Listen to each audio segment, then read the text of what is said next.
ಸ್ನೇಹಿತರೆ, ಚರಿತ್ರೆ ಮತ್ತೊಂದು ವಿಡಿಯೋಗೆ ನಿಮಗೆಲ್ಲ ಪ್ರೀತಿಯ ಸ್ವಾಗತ. ನೊಬೆಲ್ ಪ್ರಶಸ್ತಿ ಸಿಗಲಿಲ್ಲ ಅನ್ನುವ ನೋವಿನಲ್ಲಿ ಇರುವ ಹುಚ್ಚು ಅಧ್ಯಕ್ಷ ಟ್ರಂಪ್ಗೆ ಮುಂದಿನ ಬಾರಿಯ ನೊಬೆಲ್ ಪ್ರಶಸ್ತಿಗೆ ರೆಡಿಯಾಗೋದಕ್ಕೆ ಈಗ ಮತ್ತೊಂದು ಕೆಲಸ ಸಿಕ್ಕಿಬಿಟ್ಟಿದೆ. ಇಲ್ಲಿವರೆಗೆ 7 ಯುದ್ಧಗಳನ್ನು ನಿಲ್ಲಿಸಿದ್ದೇನೆ ಅಂತ ಬೊಗಳೆ ಬಿಡ್ತಾ ಇದ್ದ ಟ್ರಂಪ್ಗೆ ಈಗ ಮತ್ತೊಂದು ಯುದ್ಧ ನಿಲ್ಲಿಸುವ ಕೆಲಸ ಸಿಕ್ಕಿದೆ. ಅದೇ ಅಫ್ಘಾನಿಸ್ತಾನ ಹಾಗೂ ಪಾಕಿಸ್ತಾನಗಳ ನಡುವಿನ ಕದನ. ಈ ಹಿಂದೆ ಪಾಕಿಸ್ತಾನ ಅಫ್ಘಾನಿಸ್ತಾನದ ಮೇಲೆ ವಾಯು ದಾಳಿ ಮಾಡಿದ ಸಂದರ್ಭದಲ್ಲಿ ನಾವು ಒಂದು ಮಾತನ್ನ ಹೇಳಿದ್ವಿ. ಪಾಕಿಸ್ತಾನ ಇರಲಾರದೆ ಇರುವೆ ಬಿಟ್ಕೊಂಡಿದೆ, ಅಫ್ಘಾನಿಸ್ತಾನ ಇದಕ್ಕೆ ತಕ್ಕ ಉತ್ತರ ಕೊಡುತ್ತೆ ಅಂತ ಹೇಳಿದ್ವಿ. ಈಗ ಹಾಗೆ ಆಗಿದೆ. ಪಾಕಿಸ್ತಾನಕ್ಕೆ ಮುಟ್ಟಿ ನೋಡಿಕೊಳ್ಳುವ ಹಾಗೆ ಅಫ್ಘಾನಿಸ್ತಾನ ಏಟ್ಕೊಟ್ಟಿದೆ. ಪಾಕಿಸ್ತಾನ ಕನಸಿನಲ್ಲೂ ಇಮ್ಯಾಜಿನ್ ಮಾಡಿಕೊಳ್ಳೋದಕ್ಕೆ ಸಾಧ್ಯವಾಗದ ರೀತಿಯಲ್ಲಿ ಅಫ್ಘಾನಿಸ್ತಾನ ಪ್ರತಿ ದಾಳಿ ಮಾಡಿದೆ. ತಾಲಿಬಾನಿಗಳ ಆರ್ಭಟಕ್ಕೆ ಪಾಕಿಸ್ತಾನ ತತ್ತರಿಸಿ ಹೋಗಿದೆ. ಪಾಕಿಸ್ತಾನಕ್ಕೆ ಏನ್ ಮಾಡಬೇಕು ಅಂತಾನೆ ಗೊತ್ತಾಗ್ತಾ ಇಲ್ಲ. ನೀವೆಲ್ಲ ಪಾಕಿಸ್ತಾನ ಹಾಗೂ ಅಫ್ಘಾನಿಸ್ತಾನ ಸಂಘರ್ಷದ ಬಗ್ಗೆ ಈಗಾಗಲೇ ಕೆಲವೊಂದು ಮಾಹಿತಿಗಳನ್ನ ಕೇಳಿರಬಹುದು. ಅಫ್ಘಾನಿಸ್ತಾನ ಪಾಕಿಸ್ತಾನದ 50ಕ್ಕೂ ಹೆಚ್ಚು ಸೈನಿಕರನ್ನ ಹತ್ಯೆ ಮಾಡಿದೆ ಅನ್ನುವ ಸುದ್ದಿಯನ್ನ ನೀವು ಕೇಳಿರಬಹುದು. ಆದರೆ ಈಗ ಬರ್ತಾ ಇರುವ ಸುದ್ದಿ ಬೇರೆನೇ ಇದೆ. ಅಫ್ಘಾನ್ ಆರ್ಭಟಕ್ಕೆ ಪಾಕಿಸ್ತಾನದ 200ಕ್ಕೂ ಹೆಚ್ಚು ಸೈನಿಕರು ಪರಲೋಕ ಸೇರಿದ್ದಾರೆ. ಅಫ್ಘಾನಿಸ್ತಾನ ಪಾಕಿಸ್ತಾನದ 200ಕ್ಕೂ ಹೆಚ್ಚು ಸೈನಿಕರ ರುಂಡವನ್ನ ಚೆಂಡಾಡಿದೆ ಅನ್ನುವ ಸುದ್ದಿ ಬರ್ತಾ ಇದೆ. ಅಲ್ಲಿಗೆ ಕೆಣಕಿದ ಪಾಕಿಸ್ತಾನಕ್ಕೆ ಅಫ್ಘಾನಿಸ್ತಾನ ಹಿಂದೆಂದು ಕಂಡು ಕೇಳರಿಯದ ರೀತಿಯಲ್ಲಿ ತಿರುಗೇಟು ಕೊಟ್ಟು ಬಿಟ್ಟಿದೆ. ಎಲ್ಲದಕ್ಕಿಂತ ಇಂಟ್ರೆಸ್ಟಿಂಗ್ ಸಂಗತಿ ಅಂದರೆ ತಾಲಿಬಾನಿಗಳು ಪಾಕಿಸ್ತಾನದ ಭೂಭಾಗವನ್ನ ಕೂಡ ವಶಪಡಿಸಿಕೊಂಡಿದ್ದಾರಂತೆ. ಅಷ್ಟಕ್ಕೂ ಅಫ್ಘಾನಿಸ್ತಾನ ಯಾವ ರೀತಿ ಪ್ರತೀಕಾರ ತೀರಿಸಿಕೊಂಡಿದೆ? ತಾಲಿಬಾನಿಗಳು ಪಾಕಿಸ್ತಾನದ ಭೂಭಾಗವನ್ನೇ ವಶಪಡಿಸಿಕೊಂಡು ಬಿಟ್ರ? ಈ ಸಂಘರ್ಷ ಮುಂದೆ ಎಲ್ಲಿ ಹೋಗಿ ನಿಲ್ಲುತ್ತೆ ಎಲ್ಲವನ್ನ ಡೀಟೇಲ್ ಆಗಿ ತೋರಿಸ್ತೀವಿ ನೋಡಿ.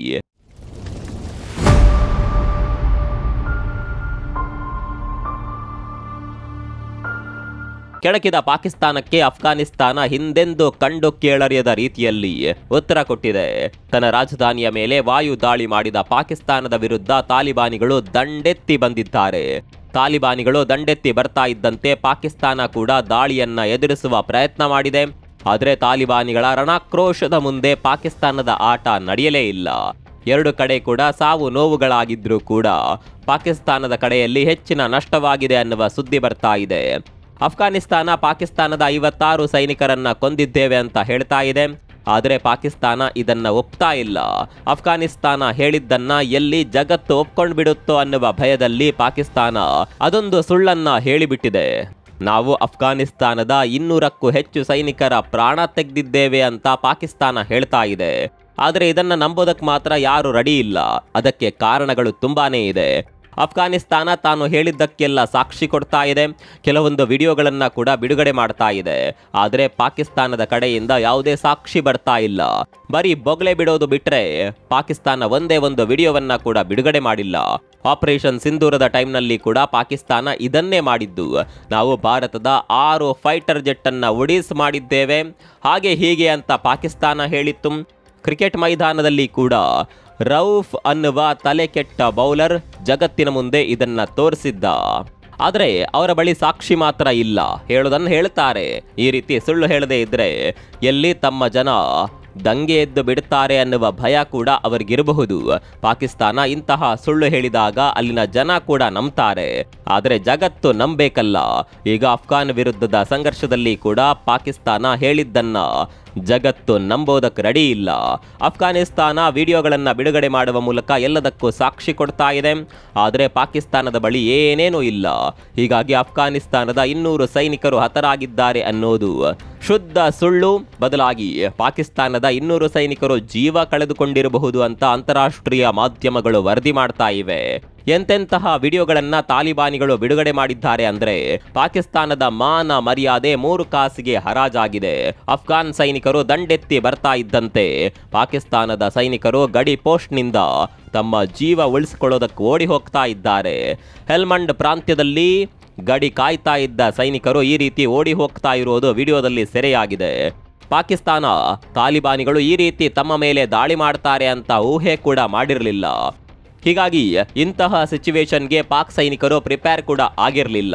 ಇದೇ ಕಾರಣಕ್ಕಾಗಿ ಗಡಿ ಪೋಸ್ಟ್ ಬಿಟ್ಟು ಓಡಿ ಹೋಗೋದು ಬಿಟ್ಟರೆ ಬೇರೆ ಯಾವುದೇ ಆಪ್ಷನ್ ಅವರಿಗೆ ಇರಲೇ ಇಲ್ಲ. ಸ್ನೇಹಿತರೆ, ಇಷ್ಟೆಲ್ಲ ಸಂಘರ್ಷಗಳು ಆಗ್ತಾ ಇರುವಾಗ ನಿಮಗೆಲ್ಲ ಒಂದು ಒಪ್ಪಂದ ನೆನಪಿಗೆ ಬರಬಹುದು. ಇತ್ತೀಚೆಗಷ್ಟೇ ಪಾಕಿಸ್ತಾನ ಹಾಗೂ ಸೌದಿ ಅರೇಬಿಯಾದ ನಡುವೆ ಒಂದು ರಕ್ಷಣಾ ಒಪ್ಪಂದ ಆಗಿತ್ತು. ಈ ಒಪ್ಪಂದ ಜಾಗತಿಕ ಮಟ್ಟದಲ್ಲಿ ಭಾರಿ ಸದ್ದು ಮಾಡಿತ್ತು. ಪಾಕಿಸ್ತಾನದ ಮೇಲೆ ದಾಳಿ ಆದರೆ ನಮ್ಮ ಮೇಲೆ ದಾಳಿ ಮಾಡಿದಂತೆ ಅರ್ಥ, ಅಥವಾ ಸೌದಿ ಮೇಲೆ ದಾಳಿ ಆದರೆ ಪಾಕಿಸ್ತಾನದ ಮೇಲೆ ದಾಳಿಯಾದಂತೆ ಅರ್ಥ ಅನ್ನುವ ರೀತಿಯಲ್ಲಿ ನ್ಯಾಟೋ ಪಡೆ ಹೇಗಿದೆಯೋ ಅದೇ ರೀತಿ ಒಪ್ಪಂದವನ್ನ ಈ ಎರಡೂ ದೇಶಗಳು ಮಾಡಿಕೊಂಡಿದ್ವು. ಈ ಒಪ್ಪಂದವನ್ನ ಮುಸ್ಲಿಂ ನ್ಯಾಟೋ ಅಂತ ಜಾಗತಿಕ ಮಟ್ಟದಲ್ಲಿ ಬಣ್ಣಿಸಲಾಗಿತ್ತು. ಆದರೆ ಈಗ ಪರಿಸ್ಥಿತಿ ನೋಡಿದ್ರೆ ಸೌದಿ ಅರೇಬಿಯಾ ನ್ಯೂಟ್ರಲ್ ಆಗಿ ಬಿಟ್ಟಿದೆ. ಒಪ್ಪಂದದ ಪ್ರಕಾರ ಸೌದಿ ಪಾಕಿಸ್ತಾನದ ಸಹಾಯಕ್ಕೆ ಬರಬೇಕಿತ್ತು, ಆದರೆ ಸೌದಿ ಯಾವುದೇ ರೀತಿಯ ಸಹಾಯವನ್ನ ಪಾಕಿಸ್ತಾನಕ್ಕೆ ಮಾಡಲೇ ಇಲ್ಲ.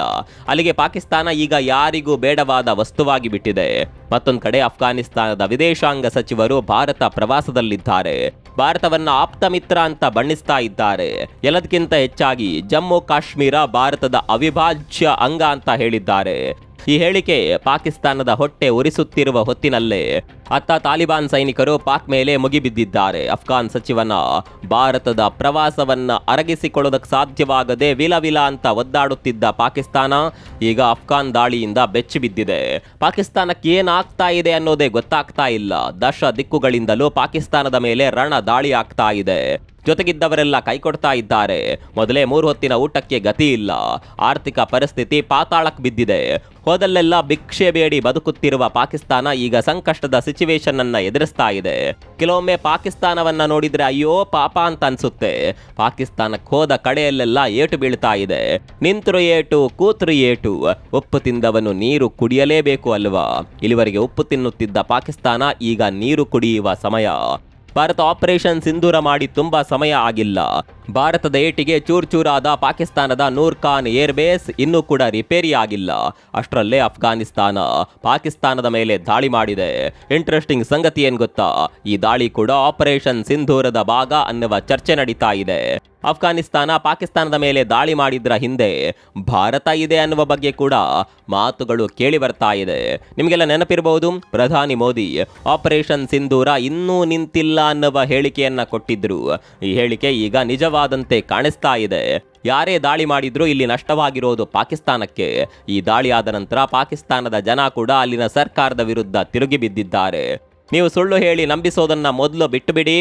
ಈಗ ತಾಲಿಬಾನಿಗಳು ಕೂಡ ನಮ್ಮ ಮೇಲೆ ದಾಳಿ ಮಾಡುವ ಧೈರ್ಯ ಮಾಡಿದ್ದಾರೆ ಅಂದ್ರೆ ಮುಂದಿನ ದಿನಗಳಲ್ಲಿ ನಮ್ಮ ದೇಶ ಸೇಫ್ ಆಗಿ ಇರೋದಿಲ್ಲ. ಇದೇ ರೀತಿ ಆದರೆ ನಮ್ಮ ಮೇಲೆ ಎಲ್ಲರೂ ಕೂಡ ದಾಳಿ ಮಾಡ್ತಾರೆ. ಮೊದಲು ಜೈಲಿನಲ್ಲಿರುವ ಇಮ್ರಾನ್ ಖಾನ್ ಅನ್ನ ಹೊರಗೆ ಬಿಡಿ. ನಿಮ್ಮಿಂದ ಈ ದಾಳಿಯನ್ನೆಲ್ಲ ಎದುರಿಸುವ ಸಾಮರ್ಥ್ಯ ಇಲ್ಲ ಅಂತ ಪಾಕಿಸ್ತಾನದ ಜನ ಮಾತನಾಡೋದಕ್ಕೆ ಶುರು ಮಾಡಿದ್ದಾರೆ. ಪಾಕಿಸ್ತಾನ ಇದೇ ರೀತಿ ಬೊಗಳೆ ಬಿಡ್ತಾ ಹೋದರೆ ಮುಂದಿನ ದಿನಗಳಲ್ಲಿ ಅಲ್ಲಿನ ಜನರೇ ತಿರುಗಿ ಬೀಳುವ ಸಾಧ್ಯತೆ ಇದೆ. ಯಾವ ರೀತಿ ನೇಪಾಳದಲ್ಲಿ ದಂಗೆ ಏರ್ಪಟ್ಟಿತ್ತೋ ಅದೇ ರೀತಿಯ ದಂಗೆ ಪಾಕಿಸ್ತಾನದಲ್ಲಿ ಆದರೂ ಅಚ್ಚರಿ ಇಲ್ಲ. ಒಂದಂತೂ ಸತ್ಯ, ಮುಂದಿನ ದಿನಗಳಲ್ಲಿ ಪಾಕಿಸ್ತಾನದ ಪರಿಸ್ಥಿತಿ ಘೋರವಾಗಿರಲಿದೆ. ಪಾಕಿಸ್ತಾನದ ಸುತ್ತಲೂ ಶತ್ರುಗಳು ಬಿಟ್ಟರೆ ಬೇರ್ಯಾರೂ ಇರೋದಿಲ್ಲ. ಅಮೆರಿಕದಂತಹ ದೇಶಗಳು ಇಂತಹ ಸಂದರ್ಭದಲ್ಲಿ ಸಹಾಯಕ್ಕೆ ಕೂಡ ಬರೋದಿಲ್ಲ. ಒಪ್ಪಂದ ಮಾಡಿಕೊಂಡ ಸೌದಿ ಕೂಡ ಸೈಲೆಂಟ್ ಆಗಿದೆ. ಒಂದೇ ಮಾತಿನಲ್ಲಿ ಹೇಳಬೇಕು ಅಂದರೆ ಪಾಕಿಸ್ತಾನ ಈಗ ಅನಾಥವಾಗಿದೆ. ಕರ್ಮ ವಾಪಸ್ ಸಿಕ್ಕೇ ಸಿಗುತ್ತೆ ಅನ್ನೋದು ಇದಕ್ಕೆ ಅಲ್ವಾ? ಪಾಕಿಸ್ತಾನದ ಸದ್ಯದ ಸ್ಥಿತಿ ಬಗ್ಗೆ ನಿಮ್ಗೆ ಏನನ್ಸುತ್ತೆ? ಕಾಮೆಂಟ್ ಮಾಡಿ.